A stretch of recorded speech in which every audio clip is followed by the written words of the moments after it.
सीधे डॉक्टर कमलेश मीणा जी के पास आता हूँ। कमलेश जी, एक बार पुनः आपका आभार, अभिनंदन। और चूंकि आप भी लंबे समय से इग्नू में जुड़े रहे और इसके साथ-साथ आप पत्रकारिता का भी आपने अध्ययन किया और पत्रकारिता के विषय को भी आपने बहुत गहरे से समझा। और अभी आप अ, देश के उस हिस्से में हैं जहाँ समस्याएँ सबसे ज़्यादा विकट हैं।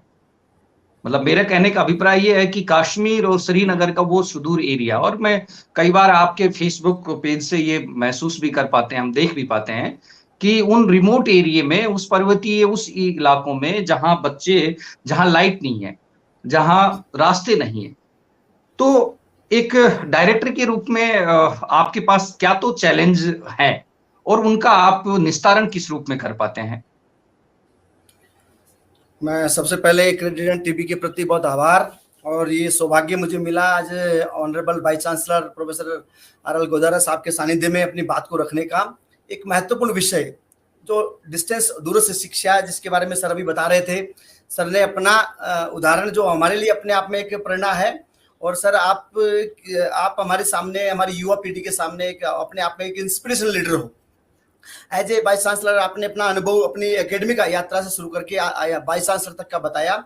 ये बात सत्य है कि आज भी दूर तलक इलाके में अगर हम देखेंगे, मैं कश्मीर में काम कर रहा हूँ, डॉक्टर नरेश पाल जी गुवाहाटी है, सर ने पूरे राजस्थान के अलग अलग इलाकों को देखा है कि कन्वेंशनल एजुकेशन ही एक जरिया नहीं हो सकता एजुकेशन का। सर ने जो जिक्र किया, सर ने कहा कि फर्स्ट ओपन यूनिवर्सिटीज देश में 1982 में 26 अगस्त 1982 को बाबा साहब भीमराव अंबेडकर ओपन यूनिवर्सिटी आंध्र प्रदेश में बनी। पहले वाइस चांसलर जी राम रेड्डी साहब उनके पहले वाइस चांसलर बने। उससे पहले भी अगर मैं थोड़ा देखा कॉन्टेक्स्ट में जाऊं तो 20 साल पहले अगस्त 1962 में इंडिया के अंदर पहली ओपन लर्निंग एजुकेशन आई, पहली ओपन लर्निंग, जिसमें दिल्ली यूनिवर्सिटी के अंदर स्कूल ऑफ ओपन लर्निंग एक डिपार्टमेंट खोला गया। वो जो उस वक्त ओडीएल का कोई कंसेप्ट नहीं था, एक पत्राचार जिसको करस्पॉन्डेंट एजुकेशन हम कहते हैं, लेकिन लेटर ऑन ये करस्पॉन्डेंट एजुकेशन ओपन डिस्टेंस में कन्वर्ट हुआ और बीबी Baba Saheb Bhimrao Ambedkar state open university Andhra Pradesh हाल यूनिवर्सिटी बनी। उसके 3 साल बाद 1985 में 19 नवंबर 1985 को इग्नू बनाया गया। भारत के पार्लियामेंट एक्ट के तहत 19 नवंबर 1985 को इग्नू बना। इसके पीछे 2-3 मकसद थे जो सर ने भी अभी जिक्र किया। उस व्यक्ति को कैटर करना जो कन्वेंशनल एजुकेशन का पार्ट नहीं बन पा रहा है। कारण बहुत सारे हो सकते हैं, उस कारणों पे मैं नहीं जाऊंगा, लेकिन आप देखेंगे कि क्यों वो, ये सोचने विषय है, जो हमारी चुनौतियां उसका पार्ट है कि क्यों व्यक्ति कन्वेंशनल एजुकेशन का पार्ट नहीं बन पा रहा है।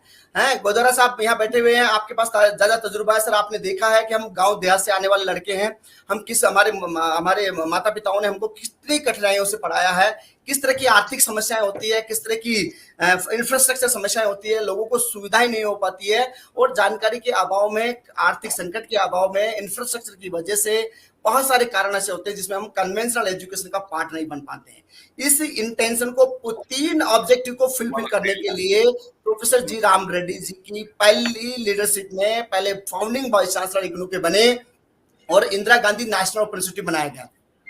एक तो दूर तलक इलाके में जो व्यक्ति रह रहा है उसको भी एजुकेशन का पार्ट होना चाहिए, स्पेशली हायर एजुकेशन का पार्ट होना चाहिए, लेकिन वो कन्वेंशनल एजुकेशन में नहीं जा पा रहा था। कारण था कि आर्थिक समस्याओं का सामना सबसे महत्वपूर्ण होता, और कन्वेंशनल एजुकेशन की प्रेजेंस आज भी अगर देश में बात करेंगे, करीबन 740 जिले अगर देश में अक्रॉस द नेशन बात करेंगे, तब भी 40,000 के आसपास हमारे पास गवर्नमेंट कॉलेज है, 800 के आसपास हमारे पास सेंट्रल यूनिवर्सिटी, स्टेट यूनिवर्सिटी और प्राइवेट यूनिवर्सिटी को मिलाते तो 1200 के आसपास हायर एजुकेशन इंस्टीट्यूशन है।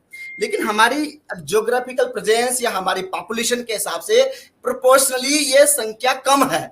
इसको कवर करने के लिए Indira Gandhi national open university को बनाया गया ताकि वो व्यक्ति को कैटर किया जा सके जो दूर तलक इलाके में रहता है, सोसाइटी का अंग है, देश के किसी भी हिस्से में रहता है, कन्वेंशनल एजुकेशन का पार्ट नहीं बन पाया, चाहे वो गरीबी की वजह से रहा हो, चाहे वो एडमिशन की वजह से रहा हो, चाहे इंफ्रास्ट्रक्चर की वजह से रहा हो। लेकिन as a being part of democracy ये हमारी रिस्पॉन्सिबिलिटी बन जाती है कि एजुकेशन हर व्यक्ति तक पहुंचना चाहिए। और कॉन्स्टिट्यूशन ऑफ इंडिया ये कहता है फंडामेंटल राइट्स, एज जो पहले आजकल 2009 के बाद में राइट टू एजुकेशन आने के बाद में उसको अलग कर दिया, लेकिन प्री प्राइमरी से लेकर मिडिल सेकेंडरी तक आपकी एजुकेशन बच्चों को मिलना चाहिए।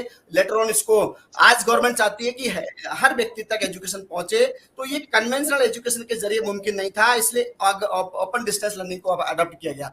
जैसा कि सर ने कहा कि अभी लगभग 15 स्टेट ओपन यूनिवर्सिटी है जो अलग अलग स्टेट्स में काम कर रही है। इग्नू एक नेशनल प्रेजेंस के साथ पूरे देश में काम करती है। मैं इग्नू रीजनल सेंटर श्रीनगर को मैं देख रहा हूं।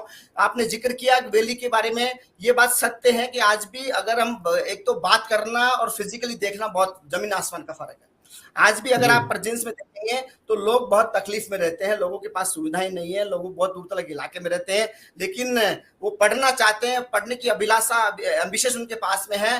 कन्वेंशनल एजुकेशन में दाखिला नहीं मिल पाता है क्योंकि कन्वेंशनल एजुकेशन की अपनी एक लिमिटेशन होती है, एक लिमिटेड इंटेक होता है और उस वजह से सब बच्चों को दाखिला नहीं मिल पाता है। तो उस व्यक्ति को कैटर करने के लिए गवर्नमेंट ऑफ इंडिया ने 19 नवंबर 1985 को इग्नू बनाया गया। दूसरा था इन सर्विस कैटेगरी। आप हम जो व्यक्ति है, डॉक्टर नरेश पाल जी आपके सामने उदाहरण है। डॉक्टर नरेश पाल जी को कोई जरूरत नहीं है पढ़ने की, अगर आप ऐसा देखा जाए तो, लेकिन डॉक्टर साहब अभी भी मैं इनसे बड़ा इंस्पायर हूं कि पढ़ने की इच्छा इनकी आज भी खत्म नहीं हुई है। ये मैं इनसे कई बार पूछता हूं कि आप क्या करोगे।